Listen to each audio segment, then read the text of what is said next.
A Totalcar erőmérőben a következő autó egy 1988-as Škoda 120L, mellesleg pontosan ilyen autón, csak más színbe tanultam vezetni, illetve szereztem a jogosítványomat, az is 1988-ban volt, de ennek az autónak nem ez a különlegessége, bár régóta Magyarországon van alsrendszámú, nem ez a különlegessége, hanem a tulajdonos egy kicsit a motorját hozzáigazította a mai kor követelményeihez, hogy így mondjuk, hogy kicsit gyorsabban lehessen vele menni, de a normál határok között maradva. Amikor beívtuk ezt az autót, kicsit arra gondoltam, hogy ez pont olyan, mint az én bogaram, mert én is úgy módosítottam a motort, hogy egy picit gyorsabb legyen, lehessen még használni, tehát nem egy ilyen tuning motor, amit állandóan kenegetni kell valami lóbalzsammal, hogy ne pusztuljon el, hanem olyan, ami minden nap használható, de azért nem a 40 lóerős, hogy a 8-as busz megelőzzön a körúton, hanem lehessen használni. Ezért a két autót megpróbáljuk így összehasonlítani, de most hallgassuk meg a tulajdonost, hogy mit mond róla, mi van ezen a motoron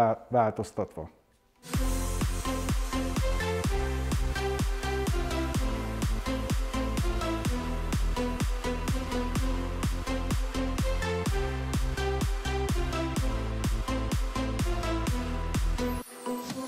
Alapvetően a koncepció ennél a motornál az volt, hogy egy utcán is jól használható motort csináljunk, mert hát alapvetően a boltba járást azt nem 7005-ös fordulaton szokta az ember csinálni, tehát hogy alulról is olyan nyomatékos legyen, de inkább az volt a legfőbb szempont, hogy rentábilis, tehát fenntartható legyen.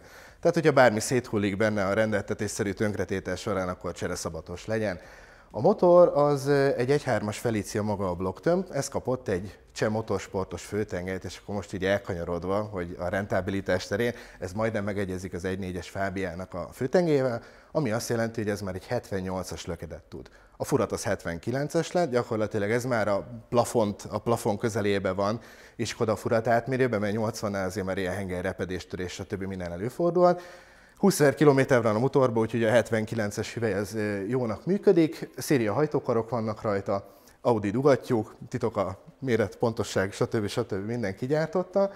Ehhez van nyilván egy sikolt, portolt, bővített hengerfej, egy kicsit bővített gyári szívócsonkon, pedig figyel egy darab 34-es DCHD vagy nagy Polski Weber, picit turkálva, hozzáfúvókázva, kipufogógázok, az szokásos 4 lömlő keresztdob, egy 50-es rendszer van rajta, átmenő, tehát úgymond folytás, azt nem nagyon igényel, a gyújtáshoz pedig egy Volkswagen Golfnak a hallos gyújtása van. Úgyhogy röviden ez a setup, és hát újkor óta légszűrő nélkül üzemel az autó, teszem hozzá egyébként, hogy jó fogyasztása, tehát ugye az is nyilván szempont volt, hogy a dupla karbi ne egye le az ember nadrágját, tehát ilyen 9-10 literekkel kényelmesen el lehet vele, akár még sportolás közben is közlekedni, és alapvetően lekopogom, de nem hullott még szét, na majd most. Valószínűleg nem fog széthullani, de azért felteszem a nehéz kérdést, tippeld meg a lóerőt. És közben én beleesek itt az görgőre. A lóerőt azért nagyon nehéz megtippelni, mert hát én inkább a nyomatékba bízok, mert nagyon korán és relatíve széles tartományban használható nyomaték jellemzi az autót, tehát már ilyen 3-4-től azért már tol tisztességgel.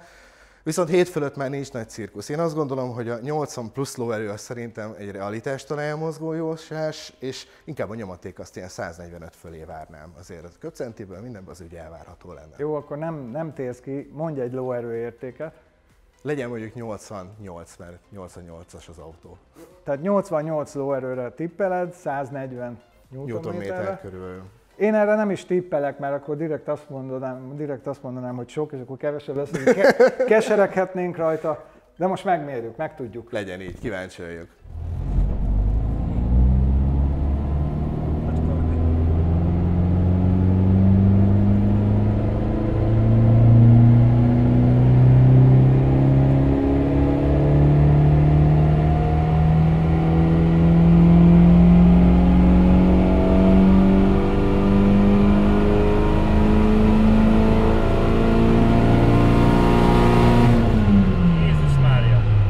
Most már kicsit bánom, hogy felajánlottam, hogy hasonlítsuk össze az én bogárhátomat ezzel a picit módosított Škodával, mert ez olyan bravúros értékeket produkált, és olyan szép formájú görbéket, hogy a gyáriak megirigyelhetnék. 91 lóerős lett, 137 Nm nyomatékkal, és egy 1005-ös motor, tehát egy 1005-ös motorból 91 lóerőt kihozni úgy, hogy az utcán is használható, nem egy ilyen dadogós tengellyel járó hanem egy szép alapjáratú motor. Ez tényleg, ezen minden látszik, hogy nagyon jól be van karburálva, nagyon egyenletesek a görbék, a nyomaték görbén sincs hepe meg hupa, végig egyenletes, tehát nincs olyan, hogy amikor az alapjárati rendszerről átmegy a teljesítményrendszerre a karburátor, hogy ott elszegényedik, vagy túldúsul, ez tökéletesen van beállítva, és amire még felhívnám a figyelmet az, hogy a maximális teljesítményét azt majdnem eléri itt 4200-as fordulaton, és utána végig kitartja 7000-ig, 80 lóerő fölött van, 3800-tól van vége 7000-nél. Tehát ez is az, hogy 7000-ig elforog. Egy kicsit irigy vagyok erre a görbére, és kicsit most sajnálom, hogy felajánlottam ezt összehasonlítást a bogárral, mert bár a bogár az kicsit nagyobb lökettérfogatú, de a szerencsétlen hengerfejeit nem lehet olyan jó megcsinálni, hogy jó forogjon, úgyhogy már elkezdem a magyarázkodást, de megkérdezzük a tulajdonost, hogy nem is kérdezem, hogy elégedett vagy-e a görbékkel? Teljes mértékben, tehát ez a motor, én úgy gondolom, hogy sikerült az aranymetszés, tényleg a Szent Grált megtalálni egy utcai Skoda motorba, ezt hangoztatom mióta két éve elkészült. Én megmondom őszintén, ilyet rajzolni nem tudnék, nagyon tetszik a görbe, használatnál is érződik, és én még mindig azt mondom, hogy ezért ez nem egy szénnél faragott motor, tehát tényleg egy utcai nyomatékos alulról, hát mennyire alulról használható és tolós motor. Úgyhogy egész jól sikerült eltalálnom, mert gyakorlatilag 88 helyett 91 ló, a nyomaték a 137, ez a 140-45 helyett, én úgy gondolom, hogy így legyen ötösöm a lottón.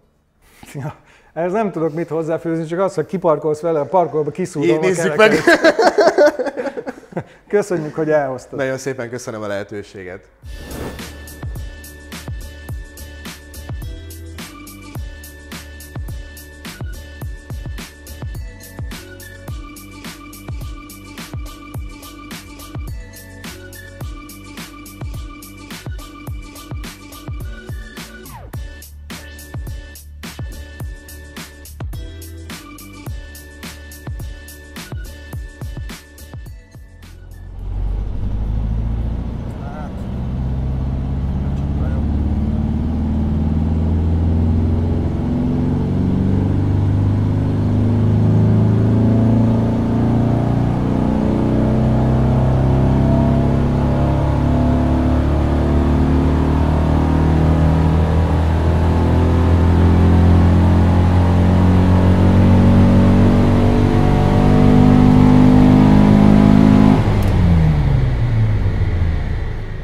És akkor megvolt a Totalcar erőmérő sorozatának a legelső tematikus csatája, ahol két autót összemértünk, és rögtön én lettem a vesztese.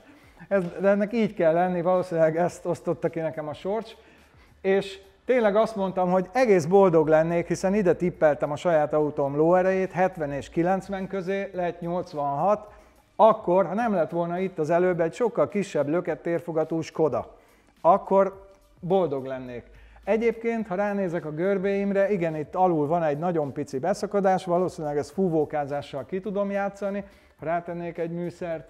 A maximális teljesítménye az itt van 5800-nál, itt lesz egy ilyen kis csúcs, itt is van benne egy kis beszakadás, azon is még lehetne játszani, de összességében szép. És ki is bírta a mérés, de ezt mondanom sem kell, az autó most már 25 000 kilométerre ebben a setupban megy, úgyhogy jó lenne, de irigyelem a Skodát, és még egyszer két vonallal aláhúznám azt, hogy az a motor nagyon jól van megcsinálva, mert kis lökettérfogatból ugyanezt a nyomatékot tudja, és tovább forog, nagyobb a teljesítménye. De azért tegyük hozzá, hogy azért ez is egy gyönyörű eredmény, úgyhogy szerintem elégedett lehetsz abszolút magaddal. Alázna a sárga földig azzal, hogy vigasztal. Legalább azt mondaná, hogy meg tudod te még ezt csinálni. Mindegy, ez nagyon tanulságos mérés volt, mert ugye nekem van mondjuk 200 köbcenti többletem, ennek ellenére az adatokon nem látszik.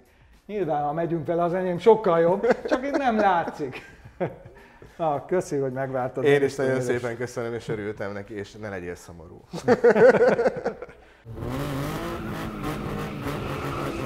A Totalcar erőmérő következő autója, ez a Lada 1002-es, kívülről szériának tűnik, belül egy picit optimalizált motorral. Kíváncsiak vagyunk rá, hogy ez a jó kis hosszmotor, hátsó kerékhajtás, fémlökhárító, mit tud itt a mérőpadon. Ha ti is kíváncsiak vagytok, maradjatok velünk, mert még sok érdekes autó jön.